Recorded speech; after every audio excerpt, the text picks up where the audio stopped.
मला असं वाटतं जे स्वतःच्या खासदारांना जे यांच्याबरोबर शिवसेनेशी गद्दारी करून स्वतःसोबत आले त्यांनासुद्धा उमेदवारी देऊ शकत नाही. त्यांनी असं बोलणं मला असं वाटतं कोणत्या तर्काला धरून माहिती नाही. आणि दुसरी गोष्ट, उद्धवजी ठाकरे असतील, एक शिवसेनेचे पक्षप्रमुख आहे. आम्ही सैनिक लढायला आहोतच, हे आमची कबुलीच आहे ना. आमच्या सैनिकातच एवढा दम आहे. सेनापतींनी फार मैदानात फक्त आम्हाला गाईड करण्याची गरज आहे.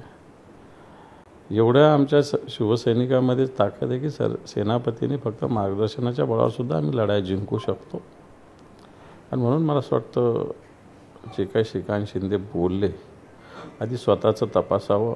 कोण कोण लढतं, कोणाला लढायला देतात. ज्यांनी आपल्यासाठी सगळं सर्वस्व दिलं अशा लोकांचे तिकीटसुद्धा तुम्ही देऊ शकत नाही. तुम्ही आमच्या शिवसेनेवर काय बोलता? सर, आज मुख्यमंत्र्यांची वर्षा निवासस्थानी बैठक झाली. त्या बैठकीत अशी चर्चा करण्यात आली की काँग्रेसचे अनेक दिग्गज नेते, आमदार जे आहेत ते शिंदेंच्या शिवसेनेच्या संपर्कात आहेत. संजय निरुपम तर ऑलरेडी त्यांच्या संपर्कात असल्याचं कळतं. संजय निरुपम मला वाटतं काँग्रेसने आता सस्पेंड केलेलं आहे. आणि संजय निरुपम आता काय फार मोठे नेते थोडी. संजय निरुपम स्वतः एखादी जागा लढायची जिथं राहतात त्या भागात, तीसुद्धा त्यांच्यात हिंमत नाही. असे लोक जाणार असेल इकडं तिकडं तर त्याला मला असं वाटतं फार महत्त्व देण्याची गरज नाही आहे. सर, महाविकास आघाडीमध्ये सांगलीच्या जागेवरून अद्यापही जे आहे ते वादविवाद सुरू आहे. एका बाजूला विश्वजित कदम आणि संजय राऊत हे आता उघडपणे एकमेकांवरती टीका करतात. मला असं वाटतं प्रदेशाध्यक्षांनी किंवा राष्ट्रीय काँग्रेसच्या जे देशाचे अध्यक्ष यांनी जर कोणी काही अशा विषयी बोलले असेल तर आपण ते समजू शकतो.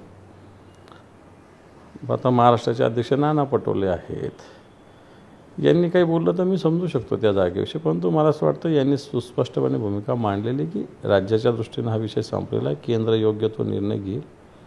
आणि शिवसेनेने त्या जागेवर उमेदवारच जाहीर केला नाही तर त्याचा प्रचार सुरू केलेला आहे, सगळ्या गोष्टी सुरू केल्या आहे. त्यामुळे कोणी एखादं नेतृत्व अशा पद्धतीने एखादी भूमिका मांडत असेल तर ती काही पक्षाची भूमिका असू शकत नाही असं मला वाटतं. सर, आणखी महत्त्वाचं म्हणजे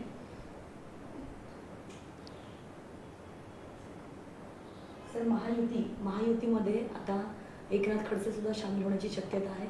एकनाथ खडसे जे आता शरद पवारांनी त्यांच्या पक्षात घेतलं होतं आणि त्यानंतर आता एकनाथ खडसे परत एकदा घरी वापसी करण्याची शक्यता सांगितली जाते. कसं बघताय? मला असं वाटतं असे आपण अनेक नेत्याविषयी बोलत असू, परंतु ज्या दिवशी खरोखर जातील त्या दिवशी आपण अशा पद्धतीनं बोलू. एकनाथ खडसे साहेब या राज्यातले एक ज्येष्ठ नेते आहेत.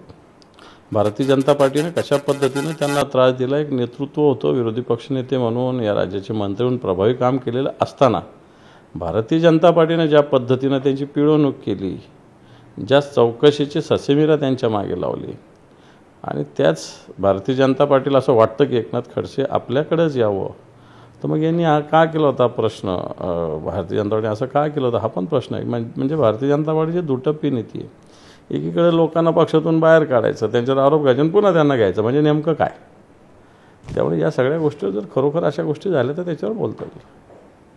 सर, शेवटचा प्रश्न, तुमच्या मतदारसंघामध्ये चंद्रकांत खैरे यांच्या बाबतीत म्हणजे त्यांना उमेदवारी डिक्लेअर केलेलीच आहे, तर कशा प्रकारे तयारी आहे, तुमचा कुठे कुठे सहभाग राहणार? हे माननीय उद्धवजी ठाकरे साहेबांनी उमेदवारी जाहीर केलेली आहे. आम्ही सगळे प्रचाराला लागलेलो आहे. आमची जवळपास प्रचाराची पहिली फेरी पूर्ण झालेली आहे आणि इलेक्शन संपेपर्यंत जवळपास आम्ही 3 फेऱ्या या मतदारसंघात पूर्ण करू. आम्ही सगळे फिरतो आहे, आमचे सगळे पदाधिकारी फिरत आहेत, आमचे सगळे शिवसैनिक, आमचे महाविकास आघाडीचे सगळे पदाधिकारीसुद्धा आमच्यासोबत आहेत. आणि म्हणून या सगळ्या प्रचाराच्या माध्यमातून निश्चित विजय प्राप्त करण्याची तयारी आम्ही केलेली आहे. नाराजी तुमची दूर झाली आहे का आणि कितीच्या लीडने? नाराजी वगैरे विषय मागेच संपलेला आहे. आम्ही विजय प्राप्त करू एवढंच सांगतो. कितीच्या लीडने? नाही, लीड सांगता येते. मतदान किती होतं त्याच्यावर अवलंबून आहे. उन्हाळ्याचे दिवस आहे, एक मतदान जमा करणं एक चॅलेंजिंग आहे, पण विजय प्राप्त करू एवढं नक्की. सर, मोदी येत आहेत महाराष्ट्रामध्ये, चंद्रपूरमध्ये, येऊ द्या, त्यांनी काय फरक पडतो. सर्वे एका बाजूला सांगतात की सर्वे भाजपच्या बाजूने नाही, त्याच्यामुळे दिग्गज नेते पहिल्या फेरीपासूनच जे आहेत ते. मला असं वाटतं राज्याचं नेतृत्व कुचकामी आहे. म्हणून अशा पद्धतीनं या नेतृत्वाला यावं लागतं. वारंवार तुम्ही जर मागचा वर्षभराचा इतिहास बघितला तर महिन्यातून 2दा देशाचे पंतप्रधान, देशाचे गृहमंत्री, देशाचे अध्यक्ष या महाराष्ट्रात वेगवेगळ्या भागात आलेले. याचा अर्थ राज्याचं नेतृत्व कुचकामी आहे.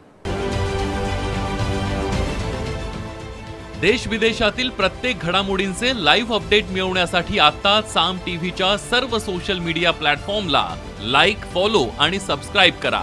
तसंच सर्व नोटिफिकेशनसाठी बेल आयकॉन प्रेस करायला विसरू नका.